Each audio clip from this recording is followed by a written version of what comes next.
Okay, that's what's up. What's really good, my people? Welcome into No Catch Up Sports Talk via Chicago. I'm your host, Sean Little. Big Nick the Quick with me is always November 15th. Happy birthday, Mama Harvey. Yes, sir. That's Absolutely. how it is. Appreciate that. Yeah, of course. Yeah. Halfway through November, getting ready to be 20 deuce. But it's NFL Week 10, so we're going to break that down. A lot of stuff going on.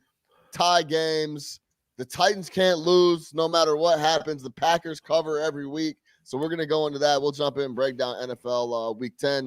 Then we'll get into the NBA, of course. The Bulls got a W, 9-4 now, coming off a loss. It's always nice to see the boys bounce back and not let the stuff linger and the L's pile up. We'll talk about their road trip that they're on. We'll go into some more Ben Simmons stuff. We haven't touched on that too much.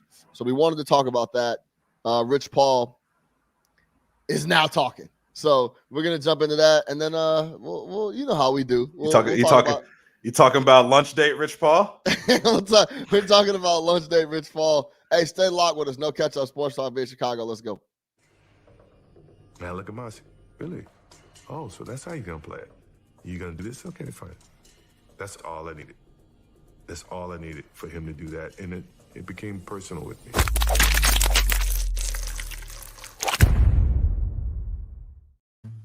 Big Nick, quick, what's goody? What's the business? How we feeling, man? Yeah, Excellent. I want to start off real quick the show today, man, by giving a big shout out to the God, Lewis Hamilton. Sir Lewis Hamilton, man. They did everything they could to try to knock him out the box this weekend. They gave him the engine penalty. I think he's going to win the championship, bro. They gave him the DRS penalty. They started him at the back of the grid for the sprint race. He comes up to 5th. They give him a 5-start penalty to start the race. What does he do? Just flawless drive. If y'all don't know, Sean and I are big Formula One guys. We don't discuss it too much on the pod, but we're big Formula One guys. Yo, big Lewis fans. I was watching literally at kickoff. Yeah, I was in the airport trying to get back home, and I had F1 pulled up, and I wasn't even watching football till after the F1. So after the F1, yeah, exactly. That's how it was for me too. I had the football on the second screen, wasn't even paying attention. Just a masterful drive from Lewis Hamilton to come from essentially from the back of the grid to start the weekend, all the way up to the front to win the South, not the Brazilian Grand Prix, but the Sao Paulo Grand Prix is what it's called now, which puts him 13 points behind Max in the Drivers' Championship with three races left to go. That you were telling me all favor Mercedes. I was reading something about how the higher altitude courses really favor the Red Bull. So I don't know where the next 3 are, but maybe that's why. But whatever it is, if I'm Max, the pressure is 100% on Max now, right? Like I think with that drive that Lewis just had, even though he's in the lead, the pressure is on Max to where he cannot make a mistake over the next 3 races, or Lewis comes up and takes World Championship number 8. So this is the First Take Tuesday, by the way. Nick had to give Sir Lewis his due. I had on a Monday, but it's still First Take Tuesday. You know what it is. Yeah. I got another one too, but I wanted to get that one off just because. He even said after the race that it was one of the best weekends he's ever had in his long and illustrious career. So shout out Sir Lewis. Shout out Bottas for being a good teammate, keeping that air behind him clean. You know what I mean? Holding off Checo. And yeah, man, we here. Yeah, hey, I think Lewis, I think Lewis is gonna win. I think Lewis is going to win. Yo, Max is going to be crushed, bro. Crushed. It's going to be tough. So, yeah, man, tap in with F1 if you haven't already. Start with the Netflix series, and then you'll be locked in. Don't worry. Trust me. Have me and Nick ever steered you wrong? Never. Go watch that shit. It'll be entertaining. It'll be a lot of fun.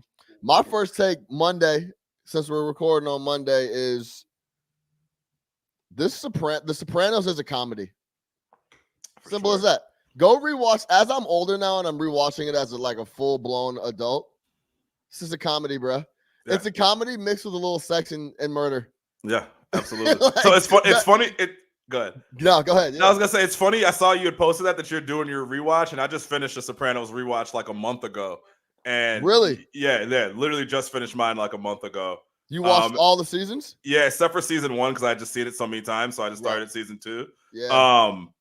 Yeah, because I used to watch like YouTube clips of Sopranos, and one day I was like, you know what, man, fuck, I'm gonna just rewatch it because there's just there's so much gold in there. But you're 100% right. It is a comedy show. It's a comedy. Paulie is a comedian. Like the whole thing is a comedian. It's funny, man. Huh? No, go ahead. Yeah. I don't know how far in it you are, but like my biggest thing that I took away like on my rewatch was like, wow, like Tony is actually like a not a good dude. Like, it was like, yeah, he's a murderer and all that. Like the first couple times I watched it, but like rewatching it, I'm like, man, he does a lot of shit just for the sake of doing it, just to be like awful to other people, which I hadn't really picked up on before. So shout out Tony Soprano, man. One of those shows though that like none of those people can ever do anything else. Like rest in peace Gandolfini, but I guarantee you, like if he was walking down the street right now, no one's calling him James. Like he's Tony Soprano. I fully expect him to be in character. If I were to see him, like any of those folks, I would 100% only look at them as the characters that they are. Like I don't even think they can do anything else. Gift and the curse when it comes to that stuff. That's why I know we're getting off track here, but we'll get into the NFL in a second. But that's why it was so impressive what like Matthew McConaughey did. It's a little different on like not a character thing, but like he was the heartthrob romantic comedy guy that you weren't really respecting as an actor. And then he started doing really, really big time acting roles. True Detective and some of that. Yeah, shit like that. And it kind of flipped the narrative. But yeah. And then Lincoln gave him the bag. Dog, Lincoln gave him the crazy bag for those commercials. Yeah, he started doing a lot of sick ass roles. Like the Harvey. Sure. Yeah, it was crazy. So shout out McConaughey, shout out what was Gandolfini. You talking about the one? What was the movie where he had AIDS? Yeah, it was Dallas Buyers Club. Dallas Buyers Club. Excellent film. Incredible performance. Yeah, excellent film. He didn't he has that in him. Like, this guy was doing like rom-coms, you know what I'm saying? So yeah. Peep him in True Detective season 1 too. He was him and Woody Harrelson are phenomenal. I don't know if you've seen that yet, but True Detective season 1 is I've seen crazy acting, and that's the only one I saw. Yeah, the other ones don't. I watched a little bit of 2, and I was like, I'm cool. 2 was trash, and then season 3 was with the black dude, was Mahershala Ali. Yeah, it was watch that. But it got weird. But season 1 is like the peak. On that same narrative, you know why I hated season 2? Because I can't take Vince Vaughn. I can't take him seriously when I'm watching some shit. Like I'm not looking for him for a serious role. You know what I mean? Right. It was just bad altogether, though. It was whack. Yeah, it was. Yeah. That was lightning in a bottle with Woody and those guys. It was really good. Yeah, Woody Harrelson, excellent actor. Yes, great. Yeah. He is. Yep. He's been around for a minute too. So shout out Woody. Shout out the whole thing. All right, let's get into NFL Week 10. Hey, wait, I got one first take for this NFL shit before we get into the serious analysis of the game, man. So I'm watching Raiders and Chiefs last night, right? So they're doing like the whole pregame thing, and they cut to Michelle Tafoya. And they always come with some report of what happened with her and like when she talked to the head coach and what they told him. Yeah, and I don't know if you ever pick up on this, but they always give some like quote to the coach that is zero chance that the coach actually said something like that. Like it's always some like philosophical shit that no one speaks like. So like last night, she's like, I was talking to Raiders interim head coach, whatever the hell his name is. And they're talking about all the different things that have happened and how he got the job now. And this isn't the circumstances in which he would have won the job. And she's like, and you know what he told me? He said, prosperity isn't a good teacher. You learn the most about people when they're faced with adversity. And it's like, yo, listen. There's zero chance he said that in the midst of a conversation. Yeah, he might have said something along those lines or whatever it is, but it's always something like that with like these coach quotes, like some deep, like philosophical shit, like, you can move houses, but you can't move bricks. And it's like, what are we talking about? Like, no one, you know what I mean? Like, it's like I was talking to Brandon Staley, and he told me, like, it's like, no, he didn't. Like, you're just giving us some bullshit. Right. He didn't say that. He might have told you, like, look, we're going through some shit, but like that's what makes us tough. And you just spun it into some other shit. But it's just like, let's stop the cap with these like super deep philosophical coach quotes that we have before the game. Like it's just not happening, man. Well, this is the thing too. I think that it's never clear how the interaction was. It's like that could have been a text, like how you feeling before the game. It could have been a meeting. It could have been a phone call. It could have been an email. Like it's never really clear how they go back and forth. But yeah, I feel you. It's unnecessary. It didn't happen. Well, because let's just keep it what football is. This is a grown man game of people running into each other at full speed, making lots of money, damaging their bodies, and there's a lot of bad shit going on behind the scenes. Like let's not confuse what football is. They might try to cover it up a little bit, but that's what it is. Yeah, this isn't like Socrates sitting on a hill, fucking, giving you great quotes and stuff. Like, it's just not. I don't know. I heard that and I was just like, come on, man. Like, Michelle, come on, for real. Like, hey, man, it might have came from the interim. That sounds like some interim shit. Like, I'm just trying to sound. You think he's sitting around reading like philosophy books and figuring out things to say? No, but he's just trying to sound like a head coach. So I don't know. Maybe he said that shit just so everything could be. I don't know. Pay attention going forward on some of this shit, and you'll hear some outlandish shit. Okay, but let me give you this. Since we're going on a Monday, no Bears on a bye. We're on a Monday talking full slate. Give me your overreaction. A few of your overreaction Monday takes, fresh off of the Sunday slate, watching the games, Baker the worst quarterback in the league, like that type of stuff. You have any overreaction Mondays or just initial thoughts? So, like, if it's an overreaction, is it something that I don't believe, or is it something that I can believe? Either way, but it might be crazy. Either way. The New England Patriots. That's it. That's all I got to say. The New England Patriots. You knew that Belichick was going to be developing a quarterback this year. Right. So we knew that there's a chance that it might start a little bit rocky. And it did. I think they started 2-3 or whatever it was. And people were all ready to write them off. Man, look at the last few weeks. Defense is playing lights out. Matt Jones is getting exponentially better. Matt Jones put on a clinic yesterday. Man, I told y'all from the start that he there was a possibility he would be a real stud. Go watch the film. Yeah, go watch the film. him at Alabama. Absolutely. Like, this dude was running the offense and putting shit on people's heads. And has just gotten better every single week, right? Has just gotten better every single week. You knew that they were going to beat up on lesser opponents, right? You knew that they were going to smack around. Who was it they smacked around already twice? The Jets. You know what I mean? I know Sean was on the other side of one of those games. I for the life of me, can never understand it. On a pick 'em, it makes no sense. Like, you knew he was going to smack around rookie quarterbacks. You knew Baker coming in there yesterday. I thought that there were two gimmies on the board yesterday. Two gimmies. The Patriots and the Packers. I thought that those were the absolute two gimmies on the board yesterday, like hands down. Coincidentally, those are only two that I hit on our pick'em, but I thought like those were the gimmies. There was no way that Cleveland was going to go in there and do anything to the Patriots, especially without Nick Chubb. That was the big thing. Yeah. If they don't have their running backs and they're missing some linemen, like, you can't put it in Baker's hands. So my thing is the New England Patriots. That defense is legit. Obviously, Seattle. Obviously, you know that. Yeah, that's crazy. No way. Oh, really? In the pick of I was in Lambeau. Yeah. That's crazy. I know. It's one of the rules. It's a rule. It's a rule. It's a rule. Aaron Rodgers at Lambeau Field is, if you're not betting on the Packers, steer far clear and away. If you don't feel that way, stay away. Yeah. If you're not ready to take the Packers, go find another game. There's a whole slate of other games to pick. It's same thing with even taking like against certain teams. I'm just never betting on against at home, no matter who they're playing. Excuse me. But yeah, so I think that Patriots defense is legit. Mac Jones is getting better week by week, learning on the job. You know the coaching staff is prepared. You know they're going to wrap up that division. I think, I guess Buffalo, you still got to worry about Buffalo. Buffalo's been a little bit inconsistent. Obviously killed the Jets yesterday, but that doesn't mean too much. But yeah, is a legitimate contender to either win that division or get in the wild card. And once they get in the playoffs, and you got Mac Jones with 17 games under his belt, anything's possible. So I think that they have completely turned the AFC on its head because no one really saw them coming a few weeks ago. This is the thing about New England, because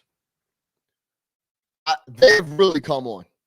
And I haven't been a believer. And when I say believer, where I'm putting my money. Like, I haven't got to the window to bet the Pats yet, just because. I think they've covered 4 straight games too. Yeah, no, they've been playing really well, and I just haven't got to the window to bet the Pats. But what they did yesterday, I wasn't expecting that. Well, listen, the D is going to be there, right?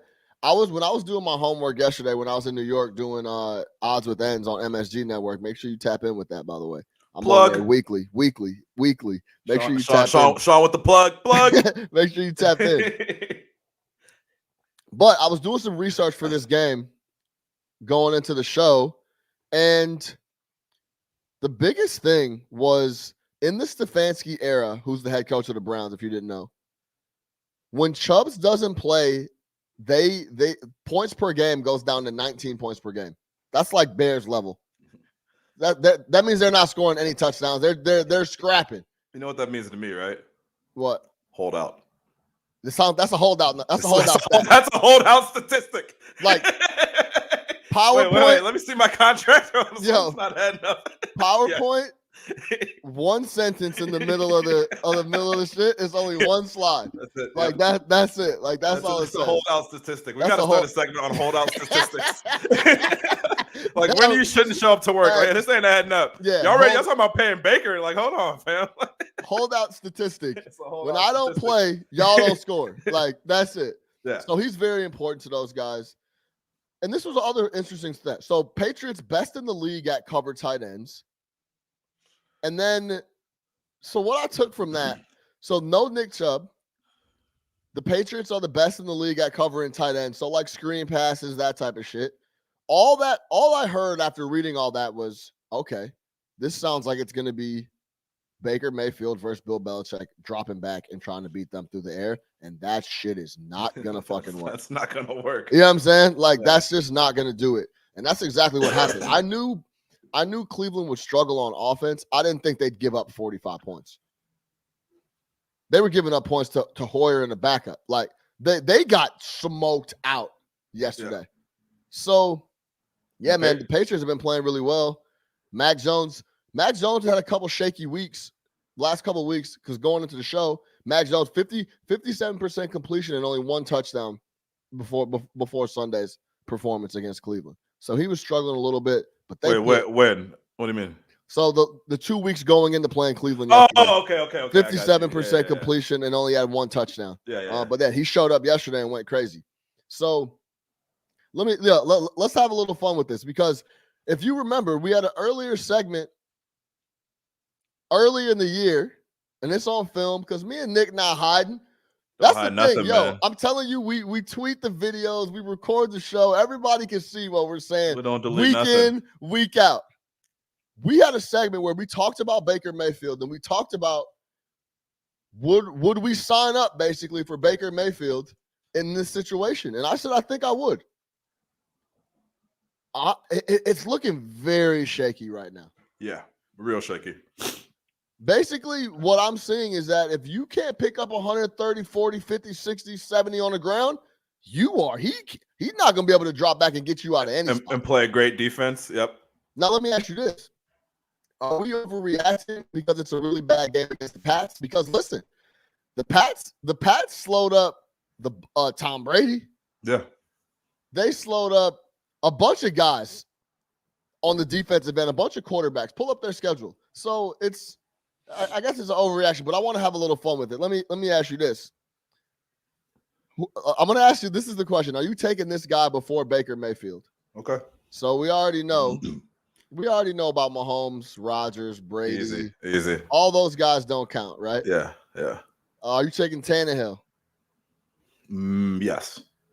Kirk Cousins? Oh, God, that's so bad. Yes. This year, Kirk Cousins. Kirk Cousins been playing. He's hooping this year. 18 touchdowns, 2 picks for Kirk Cousins this year. Yeah. Now, once it matters, we all know it's going to happen. But it's not like Baker's getting you out of those situations either. So yeah, for sure. And to Tannehill, I'll say this: hey, look, man, Tannehill is what you want Baker to be. At this point, he is best case Baker Mayfield. Like, hey, everything around you is pretty good. Just don't fuck it up. That's what Tannehill is. Make a play here and there. Just don't fuck it up. We're going to pound the rock. We're going to put talent around you. Our defense is going to start to come along because that Titans defense has. But that is best case Baker. It's sad to say it's Ryan Tannehill right now. No, because we're already in the middle of the league, right? And you win a bunch of games. We're already at these are like 15, 16 quarterbacks that we're talking about. Say what you want. Tannehill's won a lot of games since he's been there for the last 3 years. He has. No question. Yeah. No question. Jalen Hurts. No.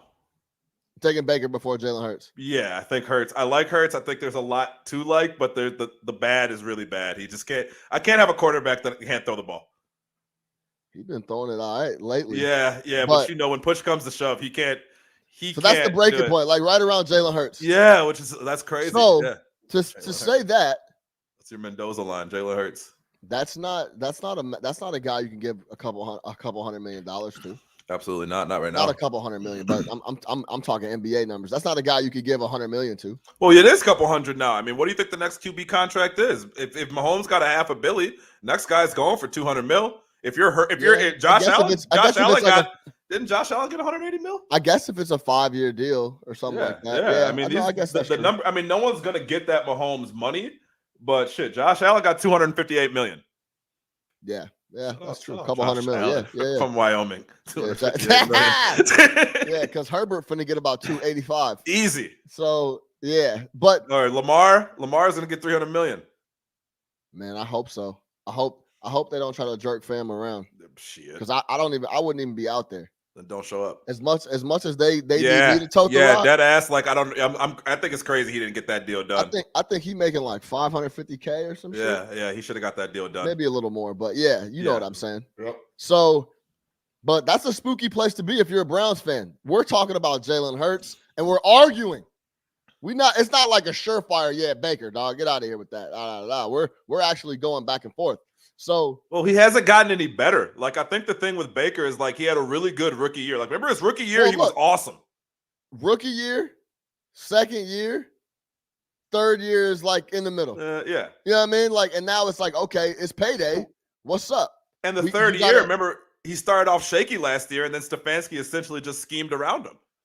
Sure. But when you talk about you have Chubb, you have Hunt, you have good tight end play, you have a good defense, and you have a great offensive line. It's like, when all those are healthy, like, you're going to look fine, right? But, like, when that's not the case, like it was yesterday when you're dealing with injuries and you need him to win, and he can't muster up more than 7 points for you, and I don't care who you're playing or where you're playing, like, that was a big spot in a contract year that you need to show up. Those are the games when you're negotiating your deal you point to. And remember when I went into Foxborough when they were hot? Win or lose, but like I put up numbers. You know what I mean? Yeah. I balled out. I didn't lay an egg. Not 11 for 21 for 75 yards and a pick. Like, come on, man. That's the shit you put up on there and you say, hey, look, man. Because like this is why we can't pay you. I was thinking he was like franchise, they'd probably tag him, right? Like figuring out a long-term deal for him is kind of tough. Now tagging him, knowing that number is going to be around 30, 35 million. It's like, man, do we do this? Or do we look at the fact that we won a game with Case Keenum? And there are Case Keenums walking around. There are Ryan Fitzpatricks. There are Teddy Bridgewaters. There are Mitchell Trubisky's. I mean, there are other guys you can bring in there. Oh, my God. Look. So, there's other guys you can bring in to take a look at, for sure. There's no question about that. Laugh at what you want to. I said it on Twitter the other day. The Panthers should have brought in Mitch over bringing in fucking Darnold. Oh man, you didn't hear that Darnold was Dan Marino? He just had to get out from under Gase. You don't remember that narrative? New city, same results. Yo, Sam Darnold was Dan Marino. He just was stuck behind Adam Gase. You didn't know that? So you got to look at either paying Baker a franchise tag like 30-something million or grabbing one of these other guys who are going to play for $2-3 million. Well, listen, it depends if you want to give him a franchise is just like giving him another opportunity to prove that he's the franchise guy. That's what you either move on from him, give him a franchise, or give him a long-term deal. And I don't think you can give him a long-term deal at this point. You can't, so it's one of those things where it's like, unless he's willing to come for cheap. Cheap. It's spooky. It's spooky right now. Because you got to pay. You paid Garrett. You got to pay a cent, dude. We know we don't talk about paying running backs, but you have to pay with that number. You have to pay Chubb and Hunt. No, you don't. Okay. Nah, you don't. You don't pay running backs. I'm telling you right now. I look. You get Chubb as long as you can until he starts asking for that big bag. But if you're not paying a quarterback though, which gives you a ton of financial flexibility, that doesn't mean you bury a bunch of money into a running back. I'm not doing that shit again, bro.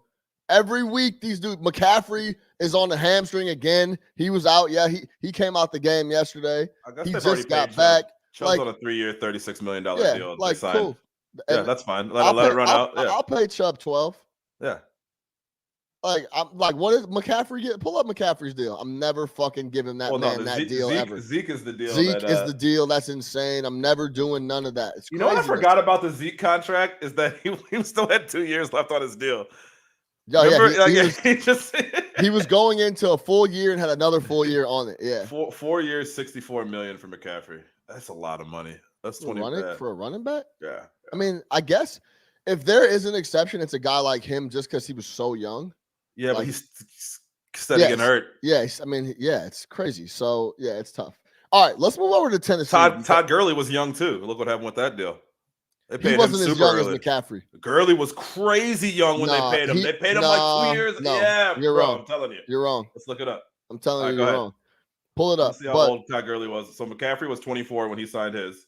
Yeah, Gurley's like 27 or some shit. I'm telling you right now. When he signed that deal with the Rams? Yeah. Yes.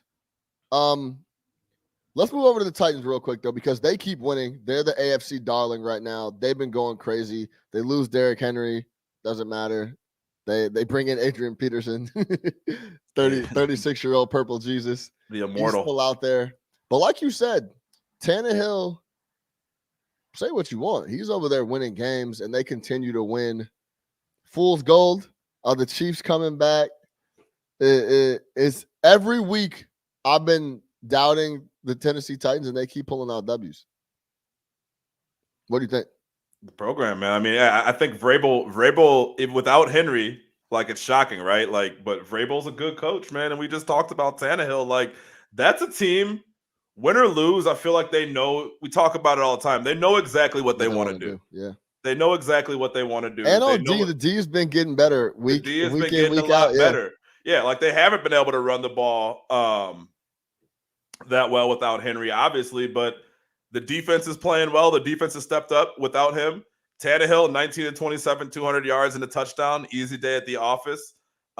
They have good players around them. They have good skill positions players on offense. And again, the biggest thing is the defense playing. Now, again, they're playing against Trevor Siemian and the New Orleans Saints, so you're not getting the Jameis experience against that team. But again, man, all you can do is beat who's in front of you, and they keep doing that. 8-2, 4-1 at home. I like Vrabel, man. Like I just like his energy. Like he's on the sidelines, he's clapping, like he just acts like a player almost. Like you could tell dudes like playing for him. He seems like the type of guy you'd love playing for. Like he just seems like he gets it. Like he understands exactly what's going on out there.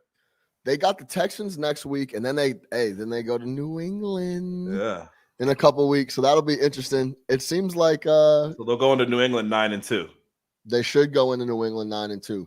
Now, from a betting perspective, that is a super insane letdown spot. The Texans? Yes. Yeah. Well, yeah, it's going to be a crazy amount of points. That, especially with a look, they're coming off another win at home. Then they have a look ahead spot to the Patriots, and they're still missing their best player. It's like it's only 10. Or at least 10? That should tell you. That should tell you right. That should tell you right now that would be a spot where they might have some trouble. Stay away. Yeah, it's tough. It's tough. That's a tough spot.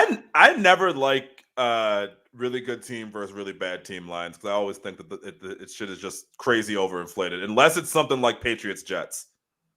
Yeah. I never like laying double digits. No, not a fan. Yeah, especially it has to be like a very like Belichick versus Zach Wilson. Like, yeah, for sure. I laid him yesterday. I gave him up for the Jets, and then I knew the Cowboys were going to come out take a hit. That was my best bet. That was another one. I don't know why I didn't take that. That was free cheese. I was all over that. So they keep winning. And another team that keeps winning is Green Bay. Where are you at on Green Bay, bro? Yeah, I mean they're a fucking average team with a really good player. How do they keep doing this though? Well, last week they played against a Chiefs team that was still in disarray. You know what I mean? This week, Russell Wilson, who's I believe has never missed a game before. This is why I thought this was kind of free. Russell Wilson's never missed a game before, and he's coming back from missing 4 or 5. Yeah. So I just didn't think he was going to be in any type of rhythm. Like this is a guy who's played. If you've never missed a game, 0 points though. If you've never missed a game, you've played your entire career in rhythm. 0 points. Hey, well, I don't know what you want me to tell you. It's a tough place to play. Yes, the Packers defense has been playing well though. How many points did the Chiefs have last week? Was it 10 or 3? I could go back and look. But they've been playing better. Packers defense has been playing really well. And I think with Rodgers coming back, they're not going to lose at home. It's just not going to happen. So they go to Minnesota next week. Yeah, Minnesota's been playing well. The Chiefs had 13. Yeah, I don't. It's Rodgers, man. If he's playing, they're gonna win. It's that simple. It's just that it's that simple. He doesn't play last week, they don't win. Plays this week, he's gonna win. That's it. That's what it is. That's what it is. There's nothing more around it. Like, they're an average team with an above average player who's gonna make the plays needed when they need him to. And I didn't think he was great yesterday, but he did enough. I mean, that game was 0-0 for most of it, or 3-0 for most of it. Weather, yeah. He didn't even throw a touchdown pass yesterday, but they made the plays they needed to when they needed to. I like AJ Dillon. It's a big bruising back. Yeah, because Aaron went down with an ankle, it looked like. Yeah. So, yeah, I mean, they're tough, man. I think I think I was just reaching. I was trying to give you some rope to explain to me why these fucking guys win every week. And obviously it's Rodgers, but I think I'm just like a sad Bears fan trying to figure out like how, like, no matter what happens, these dudes seem to win. It's so infuriating. The nice thing about them too is also, like, they know they're going to win their division every year. You know what I mean? Like, this division's already wrapped up for them. I don't care how well the Vikings are playing. This division's already wrapped up for them. So, yeah. Speaking of the division, should we talk about this tie? Man. And I was watching the game. Missed field goals when I got home, because I was like all types of shit. Yeah. And I was thinking, like, yo, I bet you some of these super young guys don't even know this can end in a tie. Yeah. So there's a bunch of players that had no idea. And then Najee Harris came out after the game. Like, I didn't know you could tie in the NFL. Yeah. It's like the McNabb thing. So how do you feel about shit ending in a tie anyway?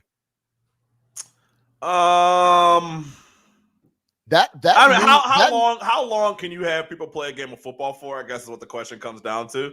Well, you know what I mean? Unless you want to institute the college rule where it's just like a shorter field and all that.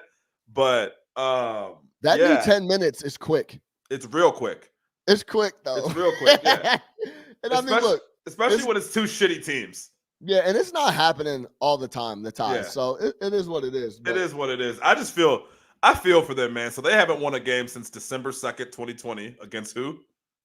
The Chicago Bears. Chicago Bears. That's the last W? That's the last W they've gotten. So it's been almost a year since they've had a W. That was a game where it was handed to them so many different times.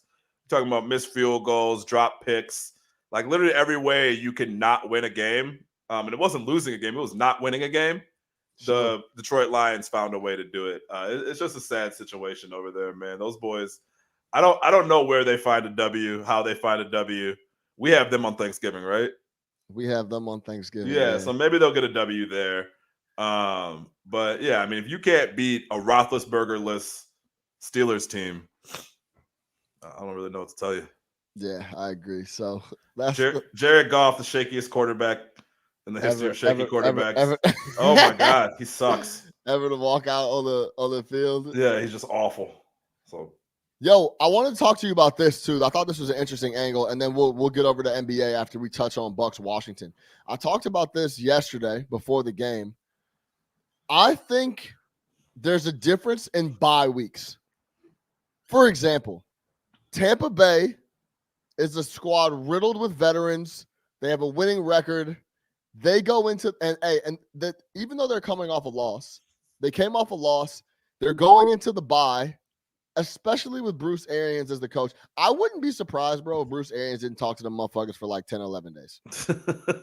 Think he's just chilling? Like Bruce Arians, first guy out the door after the game the week prior, and he was gone. You seen what the latte in the press conference last night? Yeah, like that's what I mean. He walked out with the latte. So I was talking to David Tyree about doing working buys versus really chilling buys. And it looked like the first half of that game, the Bucks were still on their bye week. Yeah. And Washington was on a working buy with Rivera on their ass, like, yo, we need to come out and try to right the ship here. Yep. So that's kind of what you saw in that Bucks-Washington game. They both were coming off bye weeks, but not all bye weeks are the same. You have a working bye versus a chilling bye, and it looked like Tampa Bay had a chilling bye, and Washington was desperate to come out and try to get a win. Absolutely. I agree fully.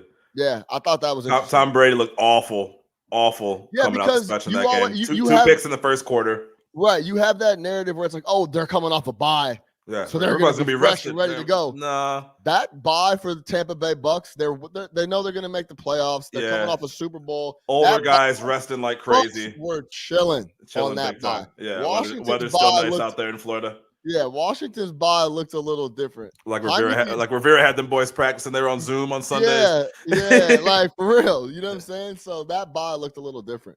Where are you on this Taylor Heineke character, man? Like, is this guy going to play in the league for 15 years and make $100 million as a backup? He's an average quarterback. He shows flashes. He's just an average guy. He's bottom of the barrel starter. Been in the league forever, though. Bottom of the barrel starter, top of the barrel backup. It's a $100 million career. Yeah, that's what it sounds. Yeah, Like Colt McCoy. You see Colt McCoy still chugging along out there. Yeah, Colt McCoy. These guys that never have to throw a pass. Colt McCoy and Heineke are just like perfect examples of just why you want a solid, consistent guy. Colt McCoy went crazy last week, and then yesterday he shows up and throws like 115 yards, a pick. Like he looked terrible against Carolina. You know what I mean? So yeah, he'll be around. He's a top of the league backup, bottom of the barrel starter. Colt McCoy's made $20 million playing football. Good for him. That's cheap. That's 20? not a lot. Yeah. Yeah, he got some more coming. He got to call up our guy Chase Daniels. Chase Daniels made like $40 million. Get his accountant up, get his shit rocking. Chase, how you do it, man? Never having to play. All right, let's move over to the NBA, man. Big Nick the Quick. Real quick, Chase Daniel, $38.9 million in career earnings. Yeah. What a life. Yeah, he chilling. So, yeah, no, shout out Drew Castillo. Before we move over to the NBA, yeah, Jared Goff. I say this all the time. 15-1 without Sean McVay. He was a fraud. He's been a fraud. Yeah. He owes Sean McVay millions and millions of dollars. Simple as that. That's it. So he should be happy he got his deal, and that's it. Let's keep it moving. All right, let's get over to the NBA. Big Nick the Quick. You want to talk about Simmons first, or you want to talk about the Bullies, or you want to talk about the Suns starting to get it right in the West? What you want to talk about? You want to talk about Golden State? Let's hit Ben Simmons, man. Let's just get this out the way because I feel like we haven't really touched this situation at all. Yeah. Since it's come up. And I'm kind of interested to know how you feel about it. So I know how you are, like when a guy wants to get out of a place and kind of what that looks like. But this by any means necessary. This is a bit unprecedented. This one is a little different, right? This is the first time we've ever seen a guy. What's the right way to say this? So how do you view this, man? Because like I think part of me is like, yo, okay, like I don't think he's bullshitting. Are you talking about the mental health angle? The mental health angle, all that, right? Like I don't think he's bullshitting about the mental health angle because honestly, it's a really toxic situation over there, too. Yeah, and also just his actions, right? Like most guys wouldn't do this. Most guys just wouldn't do this. Wouldn't take this particular course of action as far as trying to get out of somewhere, right? Just refusing to play, hooping with his phone in his pocket, like all this different shit, right? So part of me is like, man, like, is there something really, really, really going on with him? Which I think that there probably is. But another part of me is like, hey, he really doesn't want to be there. So is he taking kind of like where we are in 2021 in regards to mental health and how we treat it and how serious that we take it? Is he almost taking advantage of that by saying like, hey, yeah, there is something wrong with me and I'm going to milk it on this mental health thing because I know if I say that, you can't force me to play? Impossible to tell. But right. I will say this. I didn't hear anything about, I never heard, mental illness or mental health come up with Simmons before he wanted to get out of town. It wasn't like a Kevin Love thing or a Kyrie thing where he was taking time off or whatever. But I will say this, like I said, I think it's a really difficult situation over there. And he doesn't want to be there. I think listen, I'm not Shams. I don't know the super details over there, but I wouldn't be surprised. Shams the clutch client? You know what I'm saying? Yeah, yes. Rich Paul's mouthpiece. That's wild. But I wouldn't be surprised if he's not talking to any of those guys. How am I going to be around these dudes? You guys want me in the building. You guys want me playing. The guys that are there have already written me off and not being part of the team. You got Joel coming out in the media saying, basically, fuck buddy, we're going to play ball without him. Like, let's keep it real. That's what he's saying. So, Which what do you expect though? no, but right. But Because it's I think he also has come but- out and said that we support Ben and all that at the same time. Like, look, this should happen. This should happen. Go ahead. I don't want to cut you off. Yeah. No, I mean, that's basically what I'm saying is it would be mentally straining to have to be over there and try to fake like you're playing and high-fiving teammates that your relationship is very destroyed over. You're not talking to the front office. I could see him being extremely stressed out and having mental anguish at the moment right now and trying to get out of town, anxiety about the whole situation for sure. Yeah, I get it. So milking, who knows, right? I don't know. And milking's not what I want to say in regards to mental health, because who knows, he really could be going through some shit. But I also, part of me is like, he understands the climate right now around mental health, and that you can pretty much say that, and it's like, yo, carte blanche. Everybody back up. We're not touching it. I hope he's not doing that. Right.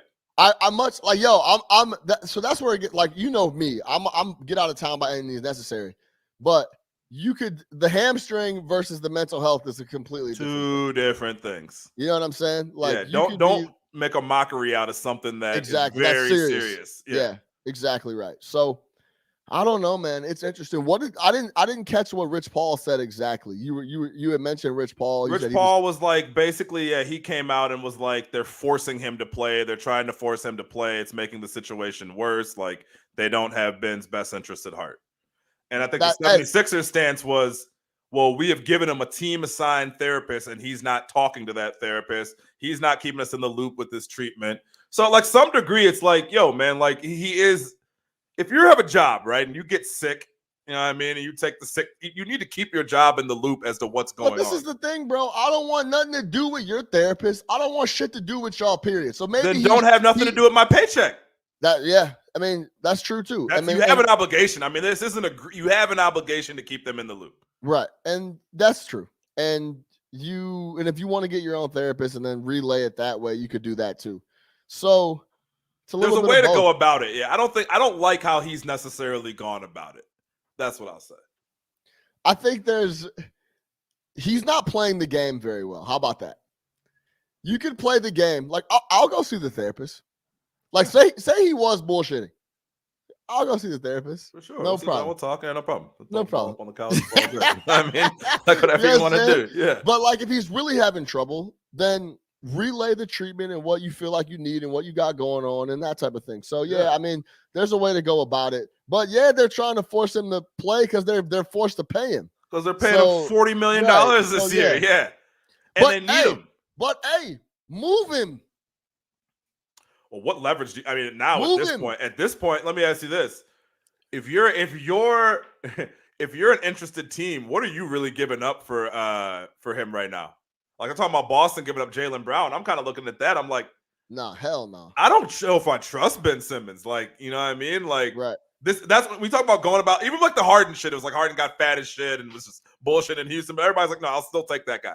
Yeah. I have no doubt that when his head gets right and he's somewhere he wants to be, we will have no issues. With Simmons, it's like, what if he doesn't like here? What's he gonna do? Well, this is the biggest thing with Simmons too, is that forget about the mental portion. The last thing we remember is how he played in the playoffs and what was going on. Mm-hmm. So that is the lingering thing. He comes out and has a good month of the year. It's like that's more. What's front memory is him in the playoffs laying an absolute egg, right? And looking like he's not even trying. Yes, exactly. Or flat out scared. Yeah, exactly. So, well, remember they tried to say that he one of the report. I don't know if you saw this report when it came out, and I guess the teammates have been throwing him under the bus like crazy. But one of the reports was they said that he tried to miss Game 6 because he thought he had COVID. And was essentially trying to tell people, I guess someone in the Philly organization had it, like a trainer or something, and he was going around like, oh, I was by that guy. They said that he was doing that. Yeah. So it's kind of like, yo, is this dude get the exposure? Yeah, like, hey, you know what, man? I'm sorry. I was a close contact. Maybe I can't play tonight. So, like, if shit like that's true, and I'm reading that, and you know that's what's reported, but you know the league. Motherfuckers actually know what's actually going on, right? Yeah. It's a small circle in that league. Everybody talks to everybody. So it's almost like, man, like, it should be telling that a 26-year-old multi-time All-NBA player is essentially to sit on the block and nobody wants him. Yeah, then the folks for listening, we're talking about Ben Simmons. Shout out Dante in the comments. He said Doc got to hold the L on Ben. It's an interesting discussion as well. But I think, listen, if you're a team that's trying to go pick up Ben, you got to take a risk. It's going to be risky. Can he change his game and turn up in the playoffs and be a guy you can rely on in the middle of your season while you're trying to integrate him in? Right. It's tough, right? So you got to take that risk. And I mean, you could have a future plan with it too. Like, hey, we'll add him now and he'll be around for the next 3-4 seasons. Like, we'll see what happens. Maybe he doesn't play this year. Yeah, my question is: does Ben Simmons play basketball this year? I don't think so. I don't know. Yeah, I mean, we'll see. And I think it all depends on if he gets. Well, this is the thing, bro.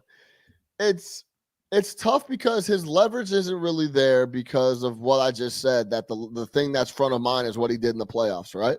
Yep. So then with that on top of, he probably has a select few places he wants to go in the first place.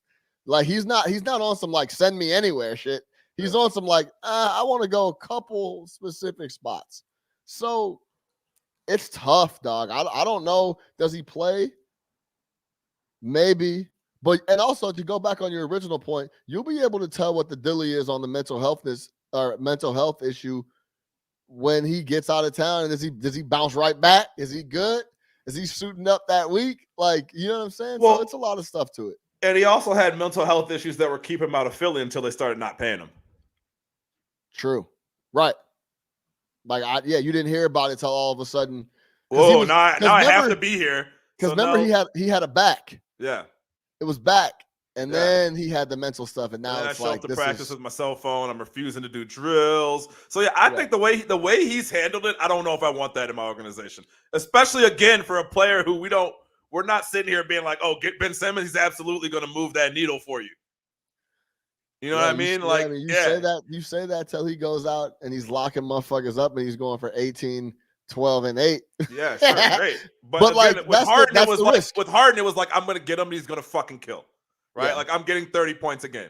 Like that's that. I know it's not gonna be an issue. With other guys who have been unhappy in their situations, it's like, yo, I'm gonna get this guy. If you get Ben Simmons, like how can you're integrating a fucking 6'10" point forward into your offense and a disgruntled 6'10" point forward into your offense in the middle of the year? Who could use him? Portland, Boston. Man, let's punt on Portland.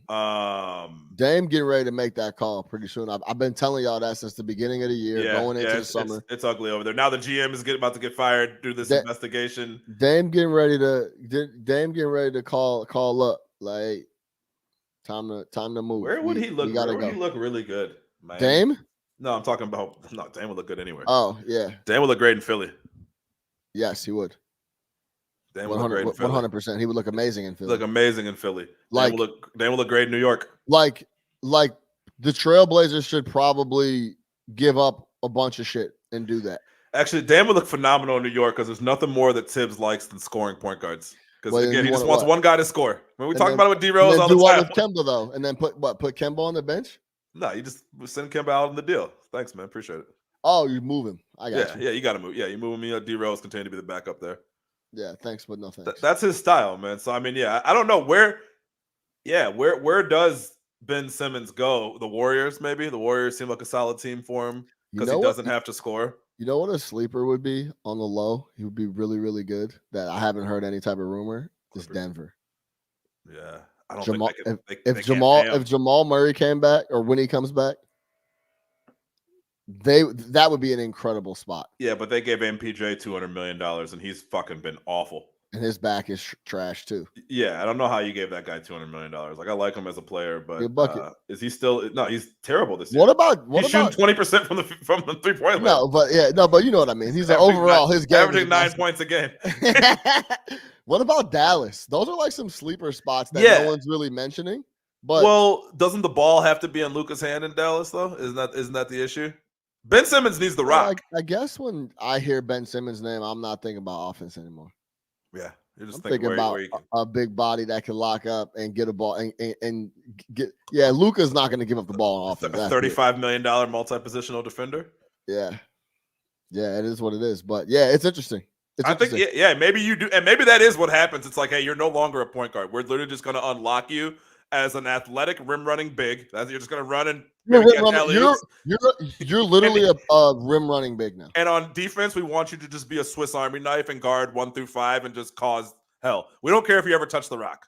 I think that's actually really interesting, because if you could somehow convince him of that, he's a problem. But I don't know if he's going for that. He thinks he's a point guard. I would love to talk. Like, I don't know. I got to see it. Like, I've never even really heard him say much, so you don't really even know what type of dude he is. Like, it's a good point, man. Like, you don't really know what his thinking is. Yeah. Like, I've never really heard. He just seems like a guy that's just kind of there. Like, if he came out and said he was open to that, I think that's a whole different thing. For sure. Hey, you Like, want me to run, catch, oops, do whatever on offense, but really just cause havoc on D, and just when you need another ball handler, understand that I can do that, but it's not my role. But then when I think about it and I say a spot like Dallas, I'm only thinking of defense, because on offense, then they're literally playing 4-on-5. And does he get in the way? Luke is gonna have does he get in the way? He's not knocking down fucking shots. Yeah, so you can't really park So, it. Does he get in Porzingis' way? Yeah. Does he play center? Like, yeah. You know what I'm saying? Like, it's yeah. Well, they got light skinned buddy out there. Who's my man's out there? Plays hard. Always puts in a shit. Dwight, the light skinned dude. Does Dwight Powell?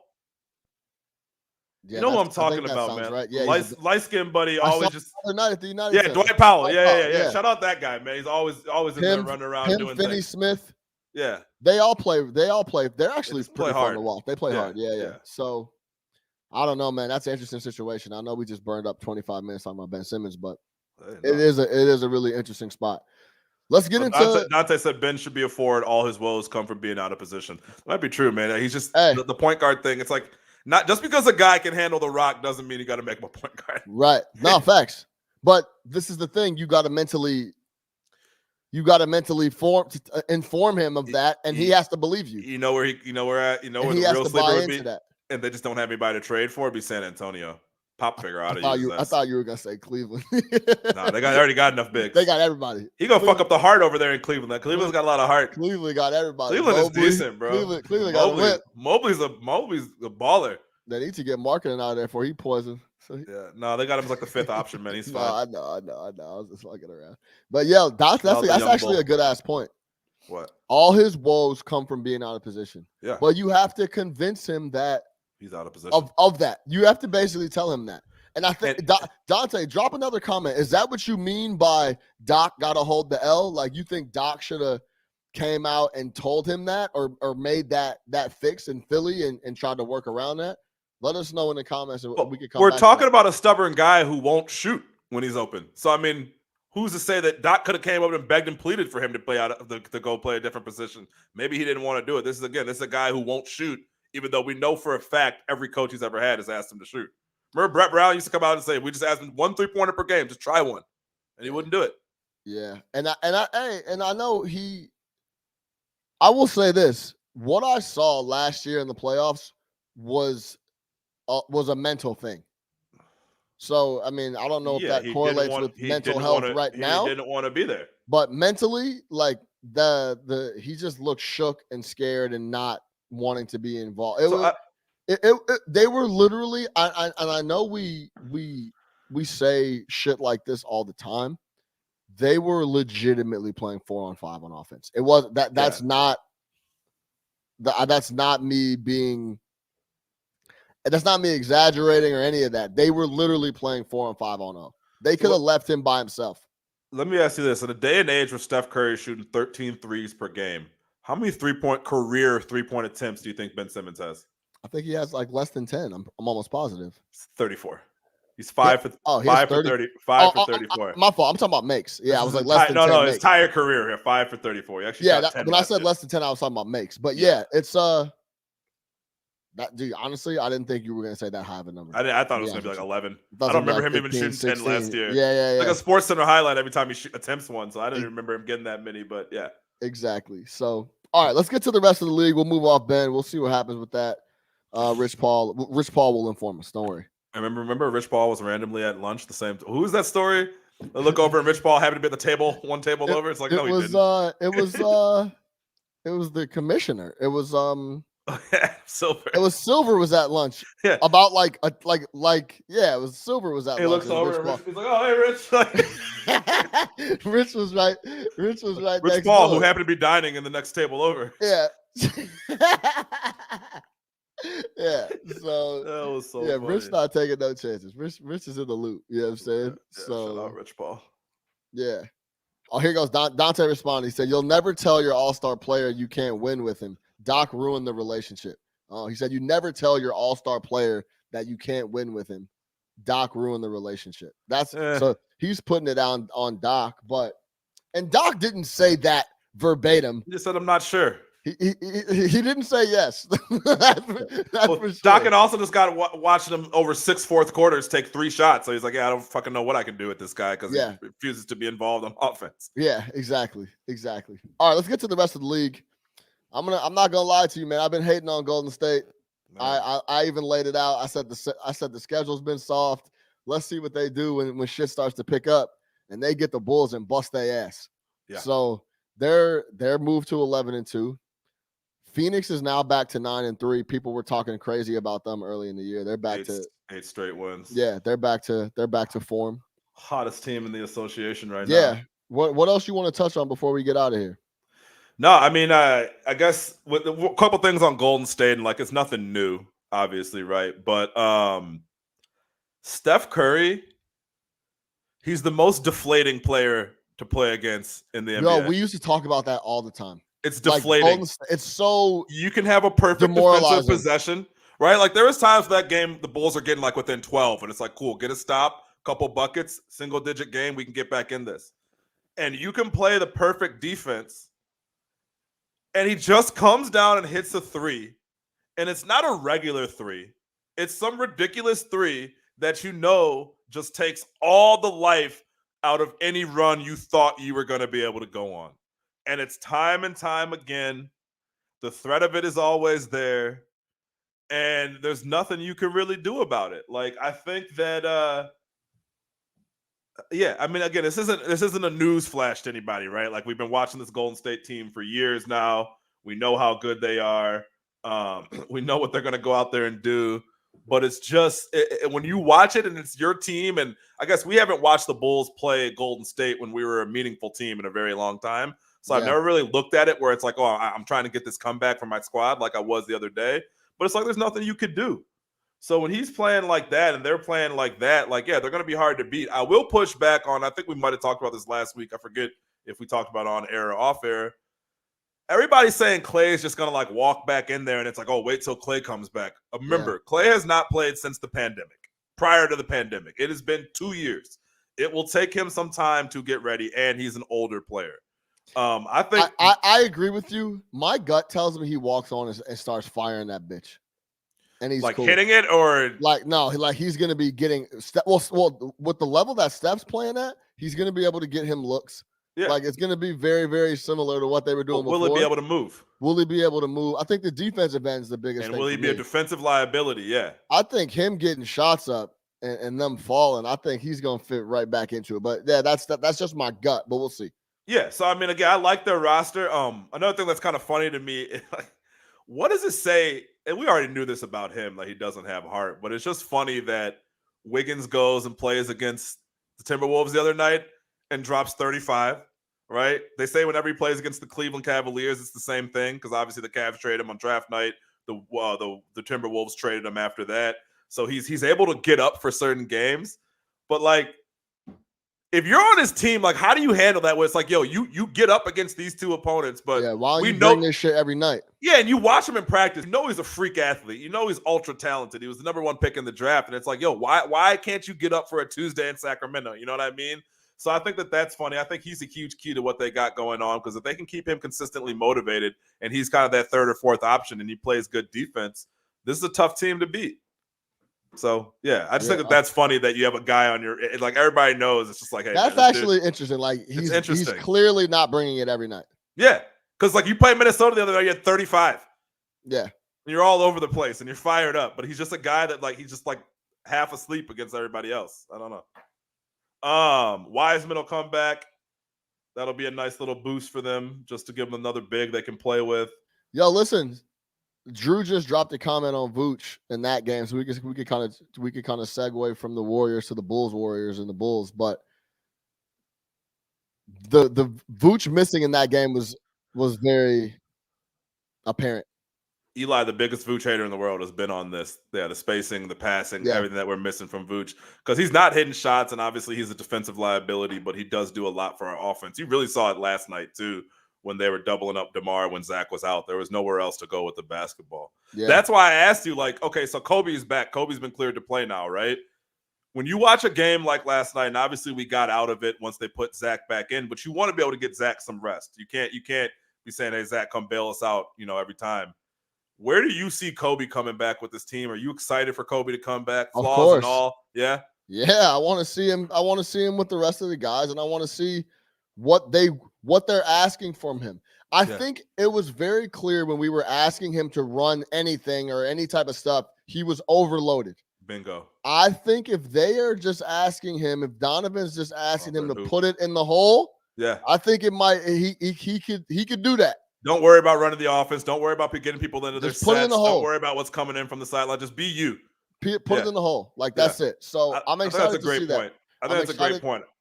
Yeah, I'm excited to see what happens. Last year, you were trying to force him into a box that he didn't fit into because you had no other options. I think this year, you're just going to be like, hey, man, just go. Go out there. Go out there, shoot that thing. Don't worry about running the offense. We got Zoe. When it's your time to go in there, you're featured. Yep. And I think, again, like watching last night when they were doubling up DeMar when Zach was out and we had nowhere else to really go, I think Kobe will be welcome. I think it's a really good sign that DeMar is he's been going ballistic. He's awesome. He's been going ballistic. He's so good. And he loves it. You can tell he loves it too. Like, he's playing motivated. He's playing fucking great ball on the offensive end. He's been going crazy. So, hey, we got the Caruso start that we were talking about last week. At the 4. Yeah, what'd you think? It was cool. I liked it, man. That dude is going to play hard every game. I don't think that's a lineup for success against a lot of rosters. I think it's just the more minutes thing, though. But get him more minutes. I don't give a fuck if he starts, if he comes off the bench with 11-15 in the first. Like, I think he just needs the minutes that he played last night. And you want to, if you're Billy, you want to see different lineups like that. If you liked what you saw from that lineup last night, that's a lineup that you could go back to in certain situations. So now you've kind of seen it. I applaud Billy for experimenting with that. Like I said last night, Billy's a wild boy for that, but he's just going to mess around with his lineup. I like that he's not scared to play guys either. Like Billy is not beholden to his top 8. You see a lot more minutes coming from Alizé the other night. Javonte Green was out for a little bit last night. Then they bring him back in. Like, he's going deep. Ayo, you know what I mean? He's trusting Ayo, giving him minutes. When Kobe comes back, he's going to figure out a way to work that guy back in. Tony Bradley played some strong minutes last night. So he's not scared to kind of mix it up. And you got to see what you have in guys. So I don't have any problem with it. Caruso played 39 minutes. Great. Awesome. So you feel what I'm saying? That was the most on the team yesterday. Dude, he's such a good defender. And it's not like a try hard, like pesky thing. Like, he's actually a really, really, really good, talented, skilled defender. Yeah. I agree. No, he knows what the fuck is going on. He knows where people want to get. He knows what people want to do with the ball. All that. Yeah, he's elite. Him and Zoe out there is dangerous. Like, that's just two guys that play excellent defense together. So it was also really encouraging to see Zach. I know Zach filled it up from 3. But he didn't shoot it that well. And then Lonzo had a terrible game from the field, and we still won by 10 points. We locked them up and did our thing on that end. So it's a fun, man. Shout out Nick. And held off the run towards the end of the game. Shout out Nick Batum for cashing big checks, too. Big money, man. Shout out Nick Batum for sure, man. Stole a lot of money out in Charlotte. Shout out Mike Jordan. So, all right, man. We'll leave it there. For Big Nick the Quick, no catch-up, Sports Talk via Chicago. I'm your host, Sean Little. Make sure you subscribe everywhere, man. Bears are off. Big Nick's traveling for work. We're going to try to squeeze something in on Friday. But until then, stay locked with us. Tell a friend to tell a friend. Subscribe everywhere. iTunes, YouTube, Spotify, Apple Podcast, Stitcher, Google Podcast. Everywhere, man. Let the people know. No catch-up. Sports Talk via Chicago. We're out of here.